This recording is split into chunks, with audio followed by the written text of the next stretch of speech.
Good morning, dear students. Welcome to our subject, Oral Com, Quarter 2, Week 5.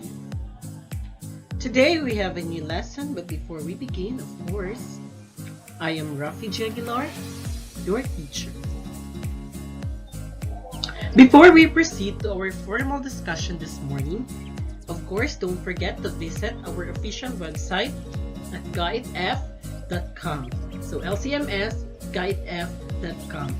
Don't forget to log in your account, click the oral communication, and then click the learning path for the second quarter and download the PDF files of your modules in PowerPoint presentation from week 1 to week 8. And don't forget to answer your quizzes as well as your activities I have uploaded there. So, is everyone ready for our discussion this morning? Okay, so I guess everyone is now ready. Then, if you are using your mobile phones, of course, you can use your headphones or headset so that it could be easier for you to understand our lesson for this morning. Understood? Okay, let's proceed.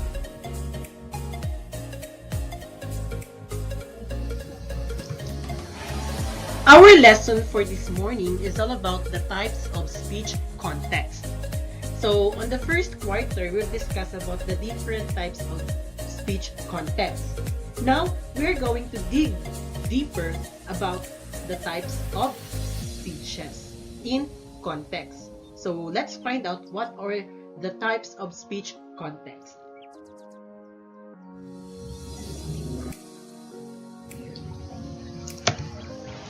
Our learning objectives this morning, after going through this module, the learners are expected to A. Identify various types of speech context and exhibit appropriate verbal and nonverbal behavior in a given speech context. So these are the guides for us to understand more about the types of speech in context. So, shall we start now, class? Okay, we shall. Lesson 1 is the types of speech context. So, what do you mean by speech context? Okay, so speech context is the way that people use to communicate and transmit message orally or verbally in a particular situation. People must understand the environmental context so that they can connect with their audience and effectively deliver their speeches. The following are the different speech contexts. So, again, what is a speech context? It is the way that people use to communicate and transmit message orally or verbally in a particular situation. It is a way that people use to communicate. Number 1 is the intrapersonal. So what do you mean by intrapersonal? An intrapersonal, it is when communication centers on one individual, or for example, thinking, imagining, reflecting, and so on over various situations. The speaker plays the roles of both the sender and the speaker of a message. This message is made up of your thoughts and feelings. There is feedback in the sense that as you talk to yourself, you discard certain ideas and replace them with others. So that's according to Hybels and Weaver on the year 2012. So intrapersonal, from the word itself, intrapersonal, meaning it's you are the one talking yourself because it's intrapersonal. So no other person involved, it's yourself only. So intrapersonal, meaning you are talking your own self. Yes, you are talking your own self. And the moment you reply, your response while talking to yourself, that's considered an example of intrapersonal. So communication exists in intrapersonal because you are the one talking yourself. So when does it happen? So it happened when you are thinking, imagining, reflecting, and so on and so forth. Understood, class? Okay.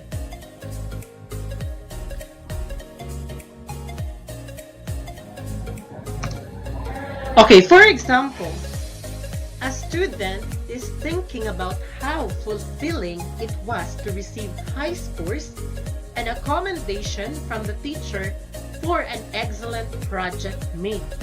So, the moment you talk to yourself, that's an example of intrapersonal.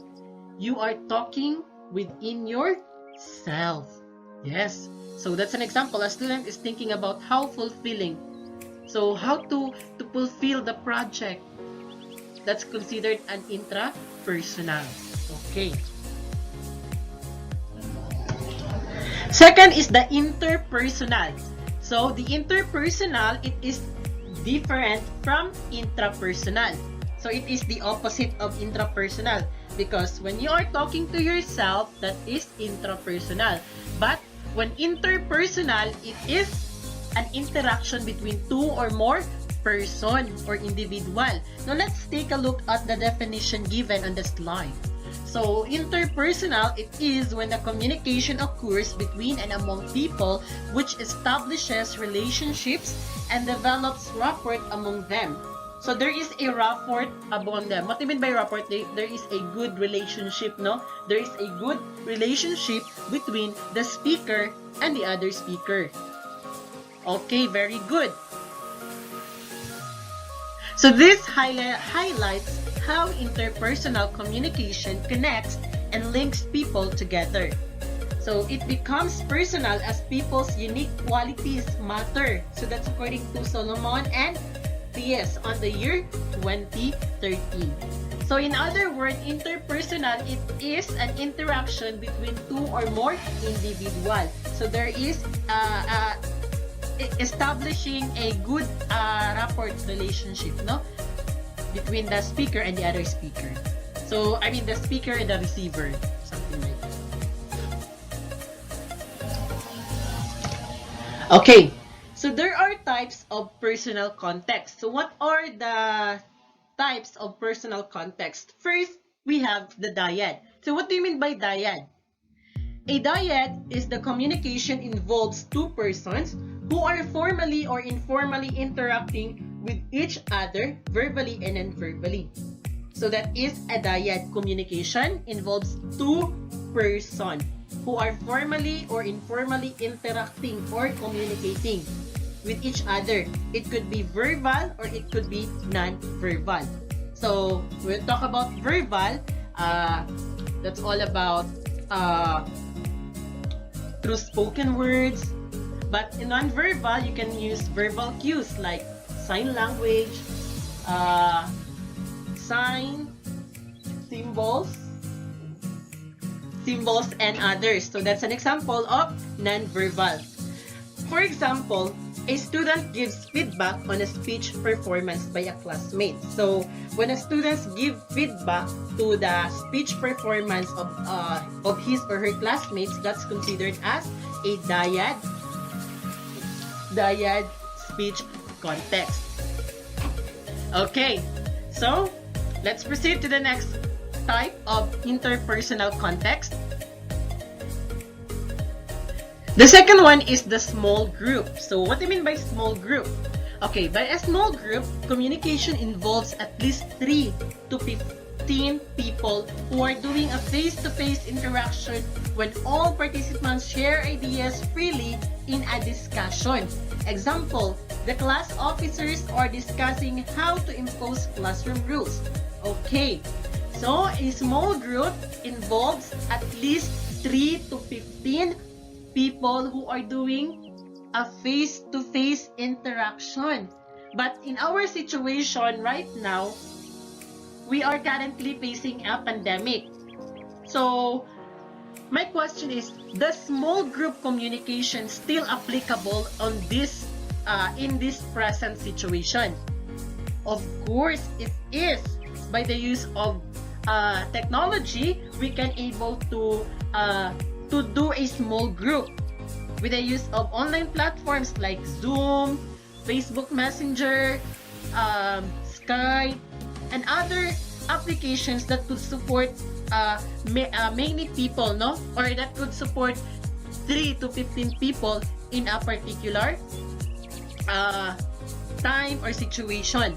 So that's an example of a small group. So there is an interaction for at least 3 to 15 people, no, who are doing a face-to-face interaction when all participants share ideas freely in a discussion. So one example of this is like when you are having a meeting with your co-teachers or a meeting with your group mates that involves 3 to 15 people. That's considered as a small group communication. Now you've understand the difference between dyad and group communication. When we are talking about dyad, it involves 2 persons who are communicating with each other. It could be verbal or non-verbal. While the small group, it involves 3 to 15 people who are doing a face-to-face interaction. Or it could also be done through online, no? Through online, like online platforms using or softwares, applications like Facebook Messenger, Skype, Zoom. That those are examples of an online platforms that could support communication for at least 3 to 15 people. So that's an example of a small group. Now you've understand the 2 types of interpersonal speech context. So we have the dyad and then the small group. Now let's proceed to the next one. Okay, the third one is the public. So the public, this type of communication requires a speaker to deliver or send message in front of a group. In public communication, unlike in interpersonal and small group, the channels are more exaggerated and in big crowd, hence speakers need to increase voice volume, use gestures and visual aids such as PowerPoint presentation to emphasize information. So that's according to Heibels and Weaver on the year 2012. So example of this is a class valedictorian delivers a graduation speech to his batch during the graduation rites. So, okay, that's the public. So another example of that is political campaign. So when a candidate is having a speech facing towards the crowd, that's an example of a public speech. Another one is when you are running for a president, so you have to face the people of the Philippines. So that's a public. It can be done through online platform, or it could also be done in face-to-face. Yes. So that's the public. The speech is delivered by a lot of people who is facing, no, or listening. So that's an example of the public speech. Now, a class valedictorian delivers a graduation speech to his batch during the graduation rites. So let's proceed to the next slide. Okay, now let's have the form of public communication. So what are the form of public communication? First, we have the mass communication. So what do you mean by mass communication? So mass communication, from the word itself, mass, meaning a lot of people, because mass, no? It is to communicate between an entity and a large and diverse audience mediated by some form of technology such as television, radio, magazines, newspapers, books, internet, and other types of media.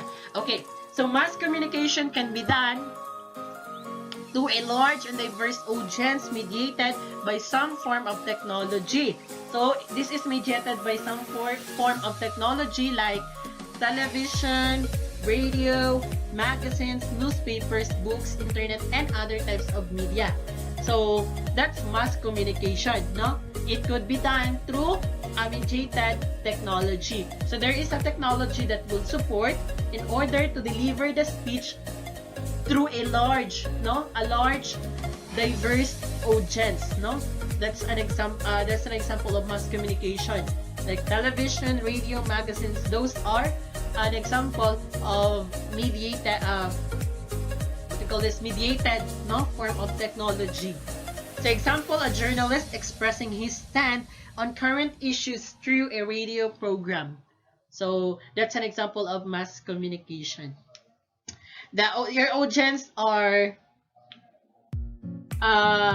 listening your speech through television, radio, or even reading to a newspapers or newspapers and magazines or books, no, and even in internet.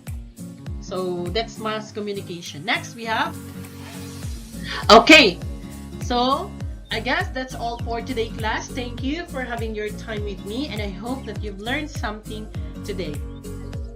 So before we end up this session, don't forget to subscribe our YouTube channel so that you are updated on our latest video happenings on YouTube.